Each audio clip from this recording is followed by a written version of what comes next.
Bareth maa ngi lay nuyu di la ziar di la jox sa wàccuwaay bu bari. Oui, c'est ça fait encore vraiment plaisir de revenir comme tous les mardis. Voilà, donc parler de l'actualité, faire un peu le round-up. Et donc je me dis que namoon naa la c'est ça. maanaam raw lu bari comme ni mu ko waxee rek mun naa nekk waxtaan bu am solo waxtaan bu yaatu ci li nga xamante ne moo daal di xew ci réew mi ñu daal di koy ñëw teg sur la table ngir internet yi xam li nga xamante ne ce qui se passe réellement waaye waxtaan mi tey duñ ko dooree lu dul li nga xamante ne xewoon na fi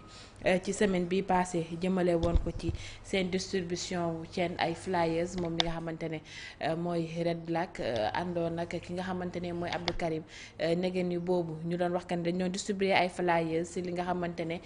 moo jëm ci mbirum criminalisation homosexuelle waaye foofu la ñu daal di dooree waxtaan bi ret ndaxte keroog seen arrestation bi dafa mel ni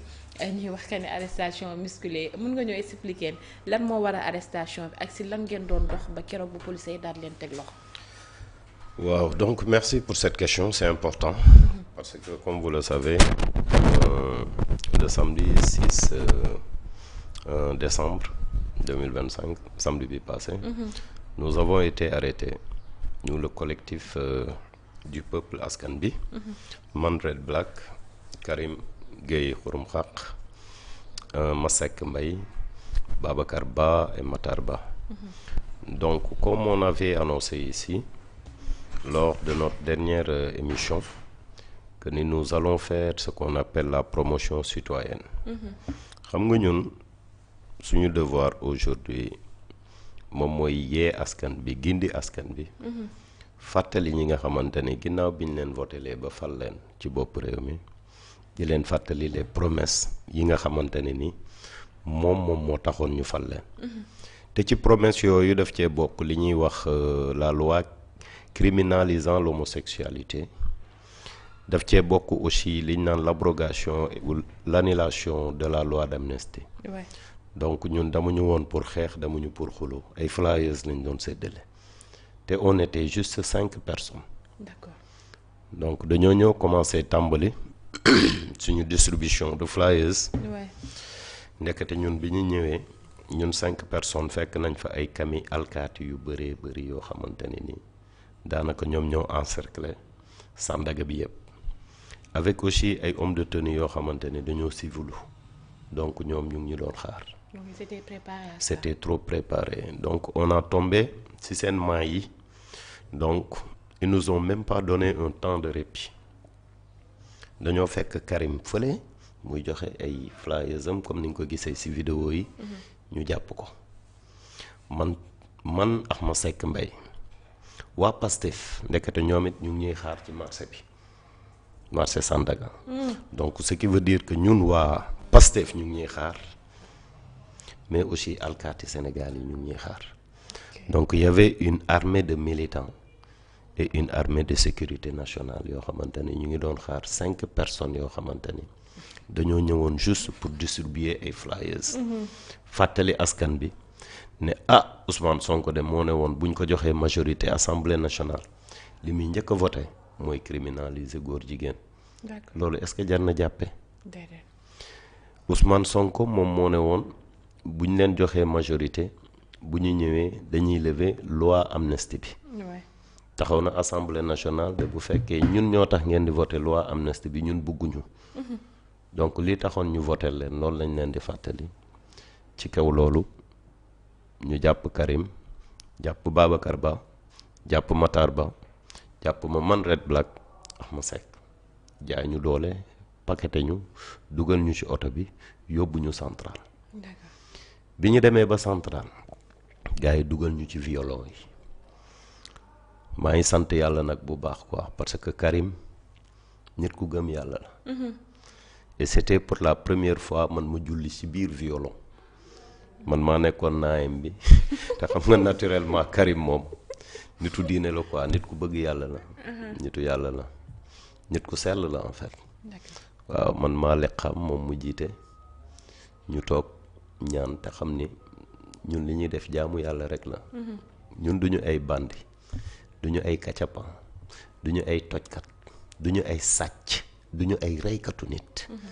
ñun dañoo bëgg Sénégal bëgg Sénégal goo xamante ni day dox ci diine day dox ci jàmm day dox ci cohésion day dox ci développement te lii gën a garaaw dañoo dem ba ci violon ba ñu fekk fa jaaykatu gerte koo xam ne day jaay gerte ñu ramasse ko ñëw dugal ko ci violon bi pendant 2 jours marchand ambulant yi nga xamante ni dañoo jóge Saalum sa mbokku Saalum yi te xam nga léegi ndeysaan ñu bëri dañuy dem marché bu ñu demee marché li ñuy soqeeku ci la ñuy yónnee kër ga yónnee ko dëkk ba pour gars yi mën see taal añ pour gars yi mun cee dépensé ñooñu la ñu fekk ci giri bi ñu jàpp leen pendant ay 2 jours mu nekk situation bu metti boo xamante ne sénégalais yi ñu ngi koy dund amaana jaay ci trottoir du yoon mais nit boo demee ba koy déguerpir wutal ko fu mu nekk mais réew mi dama fee sentir ñàkk yërmande goo xamante ni musuma ko gis ci àdduna réew mi dama ci sentir soxor goo xamante ni musuma ko gis ci àdduna iññaan goo xamante ni musuma ko gis ci àdduna man dama jaaxle ci Sénégal dama jaaxle ci nguuru Ousmane Sonko te buñ ci jógul Sénégal waxuma la jël ndaare de mais àdduna ñëpp dinañ ñu raw parce que aujourd'hui ñun ndaare dañuy xëccoo Afrique Ousmane Sonko bi mu ñëwee ci réew mi ba tey ñun ndaare la ñuy xëccoo la politique du populisme la politique de la manipulation c'est une politique qui est irréelle c'est une politique qui est utopique basée sur la manipulation le mensonge donc aujourd'hui je me dis que le Sénégal on est en danger Sénégal tànk yi muy jëm actuellement on est en train de descendre dans les caniveaux en profondeur actuellement lii xew Sénégal ku mu tiitalul man tiital na ma parce que jaay doole bi dafa énorme Sénégal Ousmane Sonko day jaay doole askan bi jàpp nañu jaay ñu doole tooñ ñu yàqal ñu suñu programme ba pare dugal ñu violon pendant des heures et des heures avant yegg violon bi yaa ngi wax que ne da ngeen doon distribuer ay flyers te bi ngeen di avant bi ngeen demee gis ngeen ne ay patriotes yi ñu ngi leen doon xaar ci marché Sandaga ñu ngi xaar ci marché Sandaga mais bi leen policiers yi di jàpp di leen dugal ci oto bi di leen di yóbbu amul lenn loo xamante ne wax nañ leen ko bien sûr mu nekk yeen moom maa ngi dégg ñu naan dem leen liggéeyi wallahi al azim li may liggéey ñoom seen bàyyi sax mënu ko liggéey man niveau bi ma toll ci àdduna ak li may liggéey ci àdduna xam nga li ñuy wax feeñ seeni maam sax mënu ko liggéey ñun dañuy bàyyi suñu liggéey pour ñëw pour xeexal ñun suñu askan dañuy bàyyi suñu njaboot pour ñëw xeexal suñu askan ñoom dañuy wut lu ñu am ñun suñu am la ñuy dagg yow Karim mi nga xam ne day teg ay conteneur di jaay ay soble di jaay ay pomme de terre kooku kan moo ko dàq liggéey ay conteneur fii ku ci nekk am na looy liggéey amaana intéressé wul askan bi am na ñoo xam ne li ngay def lijjantiwuñu askan bon ça concerne pas le peuple man maa ngi liggéey loo xam ne concerné wul Sénégal te ëllëg a ngi ci biir bés yi dinaa taxawu sama réew ci àdduna foo xamante ne nii benn sénégalais du ko mun et ça je le sais mais am na yoo xam ne jarul wax dem leen liggéey ñoom ñoo leen dàq liggéey seeni baay dàq liggéey seeni maam am tey benn connexion à travers le monde boo xamante ne amuñu mbokk bu ko am te jamono du neex ba ñoom ñu am ko ku ci nekk yàlla daf laa teral mais teraanga boobu dañ koy def au service de notre peuple vous comprenez man Red Black ku ma gis ak niveau bi may développé idée yi may développé di nga xam ne kii du yaafus musuma sàcc musuma toj musuma lekk lu ma lewut musuma oote don de soi pour la patrie ba pare ñëw nekk ci ay milliards man meluma noonu je suis pas un hypocrite et je suis pas un pervers narcissique bu dee liggéey ñoo leen dàq liggéey téeméeri junni yoon yaa ngi comprendre mais dañuy bàyyi li nga xamante ne mooy suñu intérêt bopp pour l'intérêt général on n'est pas comme ñoom seen njiit seen intérêt personnel moo tax mu bëgg a taal Sénégal seen intérêt personnel moo indi li ñuy oowee les martyrs de Sweet Beauté et les martyrs de l'affaire Mame Mbaye Niang ñu bëgg leen a def martyr national c'est pas des martyrs ce sont des victimes de Ousmane Sonko des victimes de Sweet Beauté et du combat Mame Mbaye Niang yaa sosal Mame Mbaye Niang waxal ko loo xam ni du dëgg ñu ne la indil preuve boobu ba tey preuve baa ngi sama kaw table boobu ba tey preuve baa ngi nii xam nga lan la waa Pastef fii ñoom ñoo ñëw ñu ngi nii waaw ci lañ bokk. ma ne leen man je suis en t-shirt ku sol t-shirt bi dafa làqatu. mais c'était violent nga gis nit ñi xeetu soxor xeetu iñaan gi nekk ci ñoom en boo xoolee ñi farax Ousmane Sonko ci biir Pastef nga xool yenn genre nit lañ tu te dis que c'est des ratés tu te dis que ñii gën a bon la yàlla dajale boole foofu ñii gën a soxor la yàlla boole dajale foofu tu ressentais la haine chez les gens pour koo xamante ni dafa ñëw di xeexal askanam nga ne non yow doo xeexal sa askan benn nit ngay xeexal te nit boobu li muy xeex yëpp c'est pour son intérêt personnel. te buñ demee ba ci kanam par rapport au discours bi mu mujjee def dinañ ci waxtaan. lu am solo niveau haine bi nga xamante ne commencé na am ci sénégalais yi ndaxte Sénégal dafa baaxoo woon dañ daan yërëmante suñu biir ba nit bu nekkee si ay jafe-jafe danga ko daan taxaw mais ret jàppaloon ne au moins les forces de défense et de sécurité sauvé wuñ leen benn côté ndax yaa ngi wax que ne patriotes yi ñu ngi leen doon xaar ci marché Sandaga bi. non sauvé amu ci parce que ñun on n'est pas violent. te Sénégal fii ñun ñëpp xamante nañ. yaa ngi comprendre bu desee ci waa Pastef wax waa Pastef yëpp doo dox mukk ba benn waa Pastef cote la parce que seen patron Ousmane Sonko moo gën a ragal ñëpp tu te souviens biñ ko sànnee lacrymogène yi mu daw ba dugg ci magasin ba day guerrier yooyu lu tàppet la saa yu cóolee danaan xale yi génn leen ay cooki fin mortal combat doomu jàmbur yi la yaakaar pour xeex waaye bu desee ci moom rek Ousmane Sonko gën a tàppet ci Sénégal ragal la. Ousmane il a peur c'est pas un homme courageux bu fekkoon un homme courageux la ñuy jot a dee ci Sweet Beauté yëpp du ñu dee bu fekkoon un homme courageux la xoolal il va assumer c'est pas un gentleman agreement c'est quelqu'un qui est injuste c'est quelqu'un qui est déloyal c'est un manipulateur te buñ demee tuuti ci kanam dinañ ci gën a xuus parce que j'ai parlé d'injustice. Ousmane Sonko il est injuste. D'accord. J'ai parlé de déloyauté. Ousmane Sonko il est déloyal. Pour ne pas parler de compétences et autres parce que amul compétence. Sa seule compétence c'est sa langue. Sa seule compétence c'est son intérêt personnel. Aujourd'hui Ousmane Sonko est en train de nous radicaliser de jour en jour à travers ses gestes et à travers son comportement. Nit doo ko bañ jikkoom ngay bañ. ñun bañuñu Ousmane Sonko jikkoom lañu bañ bañuñu Ousmane Sonko li ñuy bañ ci moom mooy ñàkk xam-xamam mooy ñàkk patriotisme bi nekk ci moom li ñuy bañ ci Ousmane Sonko mooy koo xamante ne dafa foog ni moom rek la yàlla sàkk Sénégal te alors que boo jël 100 personnes yi gën a intelligent Sénégal Ousmane Sonko bokk ci boo jëlee 1000 personnes yi gën a intelligent charismatique au Sénégal Ousmane Sonko bokk ci.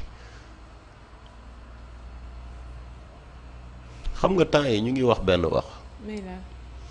mooy assemblée nationale képp ku fa nekk di waa Pastef salaire boo fa am riba la xale yi liñ doon wax riba saaku dëtt xam nga suñu émission passée wax naa ko riba saaku deret xam nga lu war a riba boobu dañ koo jox majorité ci kaw mu ne dafa gis compte boo xam ne compte 1000 milliards la c'est pas vrai du dëgg Ousmane Sonko waxul dëgg benn compte boo xam ne rek benn nit moo ko moom li fa nekk ëpp na 1000 milliards Ousmane Sonko waxul dëgg. mais changé na léegi discours boobu. mais il ne doit pas changer dëgg du changer changer bi mu changer déjà c'est une confirmation que Ousmane Sonko ci boppam waxul dëgg du wax dëgg te du nitu dëgg le compte 1000 milliards bu benn nit moom du dëgg Ousmane Sonko waxul dëgg ci loolu la gagné assemblée nationale. képp ku nekk assemblée nationale bokk Pastef wallahi al azim xaalis boo fa lekk riba la du dëgg c'est basé sur le mensonge fen manipulation nit da ngay digne par contre waa Pastef ils ne sont pas dignes bu fekkoon ay nit ñu digne lañ seen salaire duñ ko laal bu doon ay nit ñu digne lañ duñu laaj ay 4 50 millions ou autre. Ils sont dignes wallahi al azim ils sont dignes dañ na woon bu ñu ñëwee assemblée nationale li ñuy njëkk a def mooy criminaliser góor jigéen c'est pas vrai waxuñu dëgg. waa Pastef xaalis bu ñu lekk assemblée nationale riba la sur le dos des sénégalais Ousmane dafa taxaw assemblée nationale mu ne bu fekkee ñun ñoo tax ngeen di voter amnistie bi ñun bëgguñu lan moo leen ko teree abrogé parce que l'honorable non Thierno Alassane Sall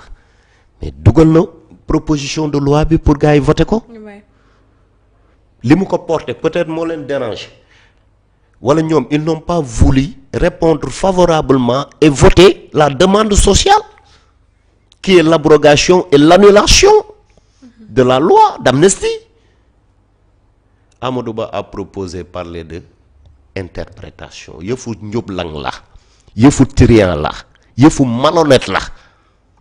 Ce qu'ils ont promis aux Sénégalais ils ne l'ont pas fait te Sénégalais yi ñun ñaari point yooyu surtout moo taxoon ñu wàcc marché Sandaga ba place de l'Indépendance pour la distribution de flyers gor ca wax ja waa Pastef duñu ay gor da ngay sàmm sa kàddu gor sa waxu démb dafa war a méngoo sa waxu tey sëñ Abdoulaat wax na ko borom mbaax yu bari wax nañ ko gis nga nit waxu démbam ak jëfu teyam wala waxu démbam ak waxu teyam bu méngoowul kooku bàyyil mu dem parce que du nit ku baax il est temps qu'on se réveille parce que réew fen mënu ko yor réew àq mënu ko yor réew denc say doom dugal ci kër jël oto yu rafet ay oto de centaines de millions dugal ci say doom ñuy jàngi may leen sama doom day jàngi en ce moment là tu appelles les fils d'autrui kaay leen xeex moment boobu doomu jàmbur yi ñu ngi dee yow sa doom mu ngi jàngi c'est malhonnête Ousmane Sonko il est injuste Ousmane Sonko il est malhonnête nit ku baax doo làq sa doom ba pare di oo doomu jàmbur yi ils sont malhonnêtes ils n'aiment pas le Sénégal lépp luy lu baax ci Sénégal jéem nañ ko yàq ana BRT bi ana TER bi ana les canaux là yi nga xamante ni ñoom ñooy indi ndox mi Dakar essayé wuñ ko yàq centre électrique yi ñoom jéemuñu ko yàq ana Auchan yi ñaata sénégalais ñoo fay liggéey dugg ci Auchan yi toj Auchan yi sàcc Auchan yi lekkkatu riba yi jël station yi nii Total ñan ñoo fay liggéey sénégalais yi y a combien de milliers de sénégalais qui gagnent leur vie sur ça nga dem nga taal ko nga am fi toog naan da ngay oote journée des martyrs pour des voleurs pour des assassins pour des gens qui cherchent à déstabiliser ce pays dem ba Casamance naan non le président boo amee sant boo xam ne assonance joolaa la tu es son ennemi daf lay bañ il cherche la guerre civile. Ousmane Sonko n'est pas honnête Ousmane Sonko n'est pas juste yoon bu deful liggéeyam bu leen fayati impôt il détrône notre justice en tant que premier ministre de la République le président de la République cette institution qui t'a porté même à la primature def le premier ministre du Sénégal tu dis que je travaille pas pour le président je travaille pour le Sénégal. Comment on peut être premier ministre de la République et vouloir être l'opposant de celui qui t'a nommé? Ousmane Sonko, il est injuste. Ousmane Sonko, il est malhonnête. Ousmane Sonko, il est déloyal. gémmiñ bu waxul dëgg wax fen Ousmane Sonko, il est déloyal. Ousmane Sonko ne mérite aucune confiance. heure bu ma neexee laay bokk candidat kenn mënumaa tere nekk candidat ci mim réew moom mooy conseil constitutionnel Ousmane Sonko c'est lui la justice du Sénégal. Ousmane Sonko il manque de discipline et toute personne qui manque de discipline tu es indiscipliné. Il faut appeler le chat. Ouais. On en a marre de Ousmane Sonko, de son comportement, de ses agitations et de ses manipulations. Diomaye doit arrêter ça parce que il a juré de respecter et de faire respecter la constitution du Sénégal. Ousmane Sonko ne respecte absolument rien faalewul kenn. bu ñu demee ba ay nitam di saaga Jomaay di juuxoo Jomaay est-ce que mus ngeen gis Ousmane Sonko taxaw ne leen arrêtez d'insulter le président de la République mus nga ko dégg. kilifa diine yi ñu fi saaga yëpp da nga mus a gis Ousmane Sonko taxaw ne ay nitam arrêtez d'insulter ñun suñu kilifa diine est-ce que mus ngeen ko dégg. am na loo xamante ni kenn du ko laal ci réew c'est la zone rouge, c'est la limite la zone rouge. Ousmane Sonko faalewul dara respecté wul kenn te ku respecté wul sa président de la République kenn du la respecté. te aussi benn affaire dafa am solo. Un premier ministre incompétent ne peut pas être un président à cause de son incompétence. ñu jox le premier ministre dafoo ci dara yàq espoiru ndaw ñi bëgg di fitnaal nit ñi bëgg di yuuxu nit ñi bëgg di leen napp. ñun bi ñuy xeex xamuñu Pastef nee naa la 2003 ba tey maa ngi ci espace public bi di wax 2003 ba tey moom fan la nekkoon Ousmane Sonko bu bëggee ku ko ragal na dem ci ay jabaram napp leen ñu ragal ko na dem ci ay doomam napp leen ñu ragal ko est-ce que yaa ngi comprendre ñun faalewuñu keneen ku dul moom ku amul yar faalewuñ la ñun liñ lay faale mooy yar ak teggin mooy xam-xam. Ce comportement-là le Sénégal ne mérite pas ça et j'appelle Diomaye à prendre ses responsabilités na ko dàq te bu ko dàqee xam naa ne dina ko tëj kaso parce que chaque jour mu continuer di attaquer suñuy institution. Ousmane Sonko buñ ko dàqee mooy tëj boppam kaso